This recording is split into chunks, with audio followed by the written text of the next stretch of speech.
ఇందాక సారీ అండి జ్యోత్స్న గారు ఇంటరప్ట్ చేసినందుకు. యా 45 crores అంటే చిన్న విషయం కాదండి. ప్రజాధనాన్ని ఆయన మంచాలకి కంచాలకి కిటికీలకి, అంటే కిటికీలు కూడా అల్యూమినియం ఫ్రేములతో కిటికీలు, సోఫాలు కాస్ట్లీ కావాలంట. మళ్ళీ ఎక్కడ ఎక్కడ క్వాలిటీ తగ్గకూడదంట. మళ్ళీ అధికారులకు ఆయన ఒక్కరే కదా సూచించిన ఉండేది. విధానం. ఆ ఇద్దరే క్వాలిటీ తగ్గకుండా. మరి ఇంత పేద ముఖ్యమంత్రి, పాపం పేదలకి ధనికులకి మధ్య పోరాటం అది ఇది అని చెప్పాడు. ఇంత పేద ముఖ్యమంత్రికి అంత క్వాలిటీ అంటే కోట్లు కోట్లు ఖర్చు పెట్టి యాపిల్ ల్యాప్టాప్స్, వీడియో కాల్స్ కి, కాన్ఫరెన్స్ కి, సోఫాలకి, టీవీలు, ప్లాస్మా టీవీలు, 83 inches టీవీలు. మరి ఎన్ని టీవీలు ఈయనకు తిక్కెక్కినప్పుడల్లా ఎన్ని ప్లాస్మాలు పగలగొట్టాడో తెలీదు. మళ్ళీ తీసుకురావడం వాళ్ళు, రోడ్లు వేయడం ఇంటి ముందు. అంటే ఇవన్నీ రహస్య జీవాలు. మళ్ళీ అది కూడా ప్రభుత్వం ఉత్తర్వులు ఇచ్చింది కేవలం 18 కోట్ల రూపాయలు మాత్రమే. మిగతాయన్ని ఏ రకంగా మరి వాటిని డైవర్ట్ చేశారో అర్థం కావట్లేదు. పెద్ద కేసు అవుతుంది తీస్తే. స్కిల్ స్కామ్ లో ఆధారాలు లేవు, ఆధారాలు లేని వాటికి ఆయన తీసుకెళ్లి 53 రోజులు చంద్రబాబు నాయుడు గారిని పెట్టారు. మరి ఏ ఆధారం లేదు మీ దగ్గర దుర్వినియోగం అయిందని. మరి ఇన్ని ఆధారాలు కనబడుతున్నాయి ఇక్కడ దుర్వినియోగం అయిందని. నీ మీద ఎన్ని రోజులు పెట్టాలి నేను జైల్లో? అసలు ఎందుకు ఇలాంటి వాటిని ఉపేక్షించకూడదు. ఇక మీదట ఎవరు ప్రజాధనాన్ని దుర్వినియోగం చేయకుండా చర్యలు అయితే ఖచ్చితంగా తీసుకొని తీరాలి. దీన్ని మళ్ళీ కక్ష సాధింపు, ఆ సాధింపు, ఈ తాలింపు అంటారు. సో అలా అనడానికి వీల్లేదు. ప్రజా సొమ్ముని ఒక్క రూపాయి తిన్నా తప్పే. అది ఎవరైనా సరే శిక్షార్హులు. రాజ్యాంగం ప్రకారం వాళ్ళని శిక్షించాల్సిందే. చట్టాలు తన పని తాను చేయాలి. జగన్మోహన్ రెడ్డి గారు దీనికేం అతీతులు కాదు. ఆయనకు తెలిసి తప్పు చేయడం. ఒక ముఖ్యమంత్రిగా నేను ప్రజాధనంతో ఈ విలాసాలు, ఈ సౌకర్యాలు నేను కల్పించుకోకూడదు.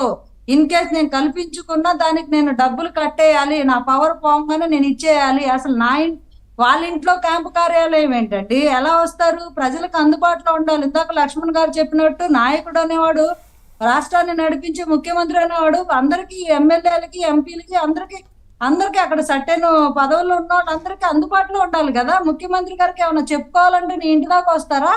ఆ సెక్యూరిటీని దాటి నువ్వు అపాయింట్మెంట్లు ఇస్తున్నావా? ఎమ్మెల్యేలకి నువ్వు అందుబాటులో ఉండట్లేదు.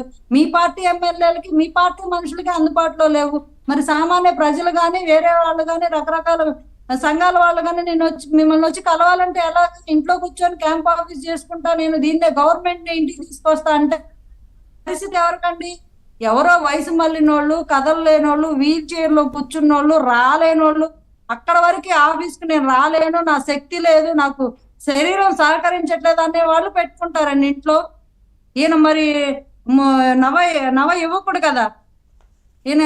మరి అది చెప్పుకున్నాడు కదా. అలాగే ఆయన ఏజ్ గురించి సిబిఎన్ గారిని ఎంత అవహేళనగా ఇప్పుడు ఇంకొక అంశం మేడం, జీవోలు ఇప్పుడు ఇందులో ఎంతవరకు జీవోలు ఇచ్చారు? దగ్గర 10 కోట్ల వరకు ఏమో జీవోలు ఇచ్చినట్టున్నారు. మిగతా అన్ని చీకటి జీవోలే, ఇంకా కనపడవు, జీవోలు ఉండవు ఎక్కడ. మీకు నాకు అర్థం కాని విషయం ఏంటంటే, కేవలం వీడియో అండ్ టెలికాన్ఫరెన్స్లకే 3.5 కోట్లు. ఒక్కటి ట్రాన్స్పరెంట్ లేదు. ఇప్పుడు ఒకవేళ మీరు వీడియో అండ్ టెలికాన్ఫరెన్సెస్, నేను మీరు అన్న జీవోకి చెప్తున్నా, వీడియో అండ్ టెలికాన్ఫరెన్స్లకి 3.5 కోట్లు ఖర్చు పెట్టాడు. రైట్? జీవో ఉండాలిగా. ఎక్కడి నుంచో, ఐఎన్టీఆర్ నుంచో, ఇంకో కమ్యూనికేషన్స్ డిపార్ట్మెంట్ నుంచో, ఎక్కడి నుంచో ఉండాలి కదా. లేదు. పోనీ ఇంకో విషయం చెప్తాను, అంటే నేను ఐఎమ్ జస్ట్ టెలింగ్, విడమర్చి చెప్తున్నాను అనమాట, ప్రజలకు కూడా అర్థం కావాలి కదా అని. ఇక్కడ ఇంకో విషయం ఏంటంటే, మనం ఆలయాలు సెట్ వేసాడండి, గుడి సెట్ వేసాడండి, హెలిప్యాడ్లు వేసాడండి, ఇదండి అదండి అని మాట్లాడుతున్నాం.